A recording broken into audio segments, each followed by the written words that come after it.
Hello दोस्तों, स्वागत है आपके अपने चैनल आर के एक्सपर्ट क्लासेस में।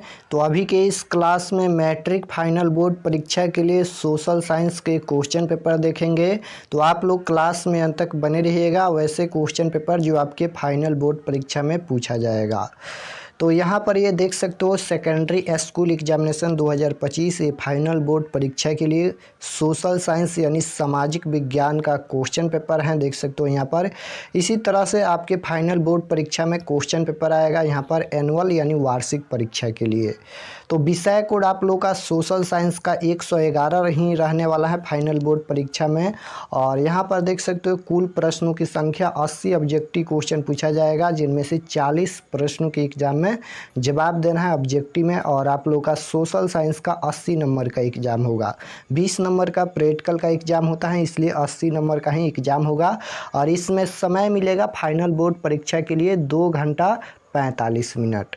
तो चलिए हम बिना देर किए क्लास को स्टार्ट करते हैं। आप लोग क्लास में अंत तक बने रहिएगा और सभी क्वेश्चन को आप लोग याद कर लीजिएगा।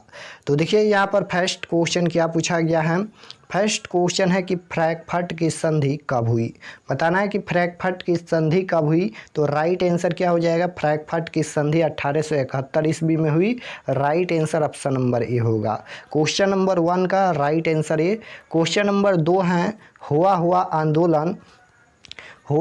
आंदोलन किस प्रकृति का था। तो राइट आंसर क्वेश्चन नंबर 2 का ऑप्शन नंबर ए हो जाएगा, क्रांतिकारी धार्मिक। क्वेश्चन नंबर 3 पूछा गया है राष्ट्रीय स्वयंसेवक संघ की स्थापना कब हुई। तो राइट आंसर क्वेश्चन नंबर 3 का बी हो जाएगा, 1925 ईस्वी में। क्वेश्चन नंबर 4 नंबर क्वेश्चन है कि सबने आज्ञा आंदोलन कब और किस यात्रा से शुरू हुआ। बताना है कि सबने आज्ञा आंदोलन कब और किस यात्रा से शुरू हुआ। तो आप लोग जानते हैं दांडी यात्रा से। कब, तो 1930 ईस्वी में। Right answer option number A हो जाएगा। क्वेश्चन नंबर 5 पूछा गया है भारत में न्यूनतम मजदूरी कानून कब बना। बताना है कि भारत में न्यूनतम मजदूरी कानून कब बना। तो राइट आंसर क्वेश्चन नंबर 5 का ऑप्शन नंबर डी हो जाएगा, 1948 ईस्वी में। क्वेश्चन नंबर 6 पूछा गया है पाटलिपुत्र किसके समय में मगध की राजधानी बनी। तो राइट आंसर क्वेश्चन नंबर 6 का ऑप्शन नंबर बी हो जाएगा यहाँ पर, उदयन।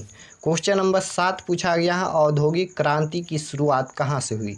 औद्योगिक क्रांति का शुरुआत कहाँ से हुई, इटली या इंग्लैंड या जर्मनी या फ्रांस। तो राइट आंसर क्या हो जाएगा, इंग्लैंड से हुई। Right answer option number B होगा। क्वेश्चन नंबर 8 पूछा गया है आर्थिक संकट के कारण यूरोप में कौन सी नई प्रणाली का उदय हुआ। तो राइट आंसर क्वेश्चन नंबर 8 का ऑप्शन नंबर डी हो जाएगा, पूंजीवादी प्रणाली। क्वेश्चन नंबर 9 पूछा गया है महात्मा गांधी ने किस पत्र का संपादन किया। महात्मा गांधी ने किस पत्र का संपादन किया।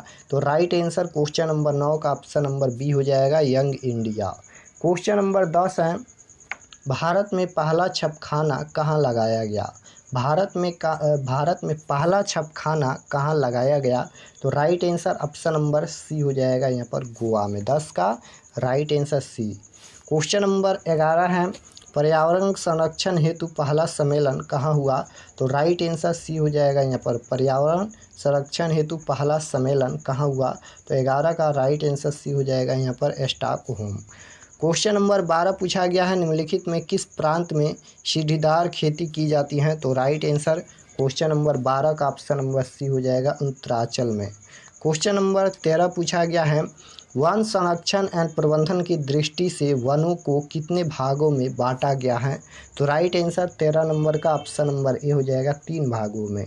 क्वेश्चन नंबर 14 है वन विस्तार की दृष्टि से भारत का विश्व में स्थान है।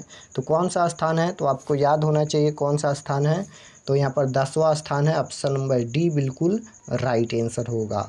क्वेश्चन नंबर 15 पूछा गया है सीमेंट उद्योग का सबसे प्रमुख काचा माल क्या है। सीमेंट उद्योग का सबसे प्रमुख काचा माल पूछा गया है। तो राइट आंसर क्या हो जाएगा, चूना पत्थर है। Right answer option number A हो जाएगा। क्वेश्चन नंबर 16 देखिए, 16 नंबर क्वेश्चन पूछा गया है ताप विद्युत केंद्र का उदाहरण है। तो राइट आंसर 16 नंबर का बी हो जाएगा, बरौनी।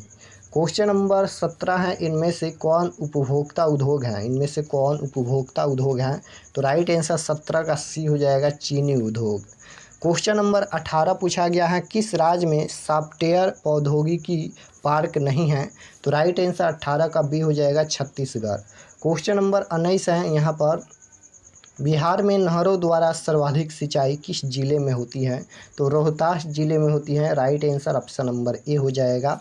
20 नंबर क्वेश्चन पूछा गया है यहाँ पर, मानचित्र पर समोच्च रेखाओं को किस रंग में प्रदर्शित किया जाता है? तो right answer option number C हो जाएगा, बादामी। क्वेश्चन नंबर 21 है, श्रम के लैंगिक विभाजन के परिणाम निम्नलिखित में से क्या हुए? तो राइट आंसर क्वेश्चन नंबर 21 का ए हो जाएगा। यहाँ पर स्त्रियां चार दीवारी में सिमट कर रह गई। तो right answer option number A हो जाएगा।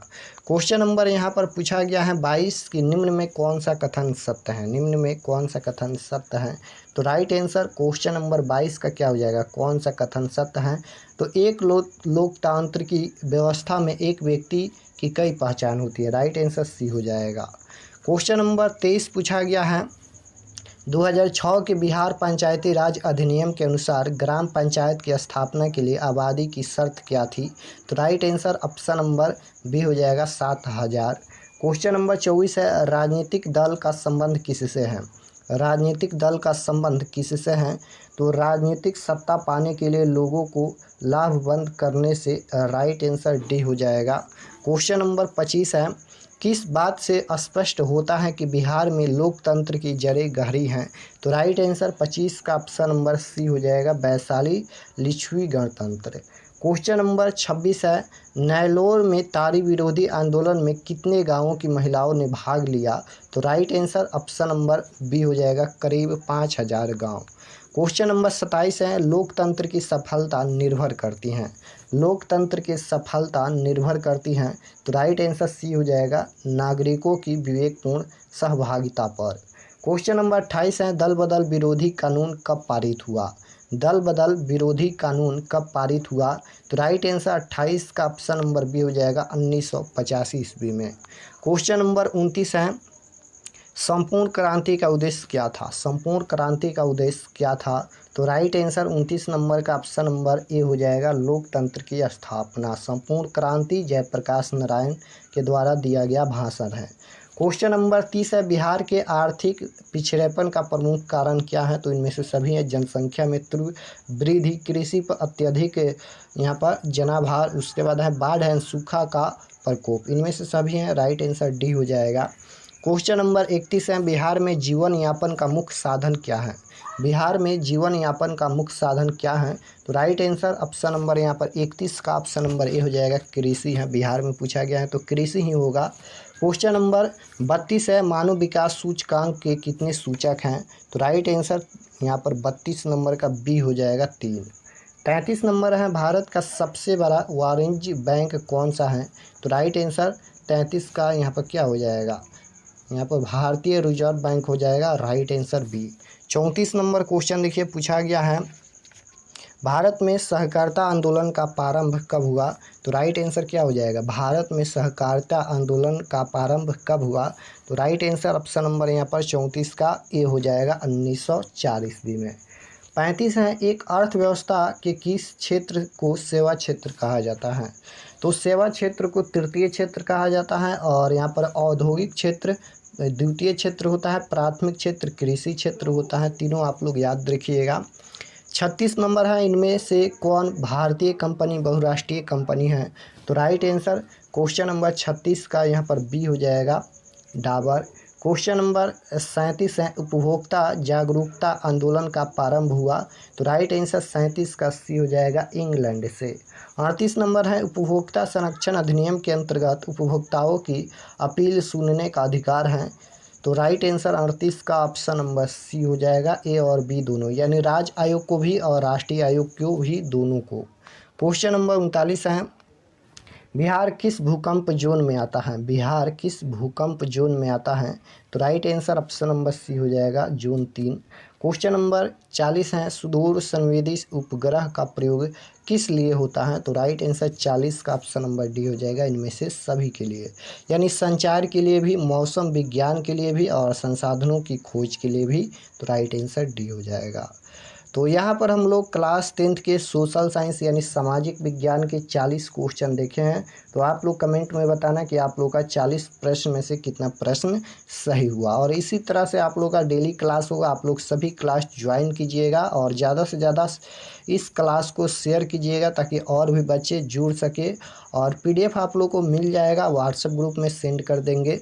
मिलते हैं नेक्स्ट क्लास में और चैनल को ज़रूर सब्सक्राइब कर लीजिएगा ताकि आने वाले नेक्स्ट क्लास आपके पास ज़रूर पहुँचे। मिलते हैं नेक्स्ट क्लास में, तब तक अपना स्टडी कीजिए। आप सभी को धन्यवाद।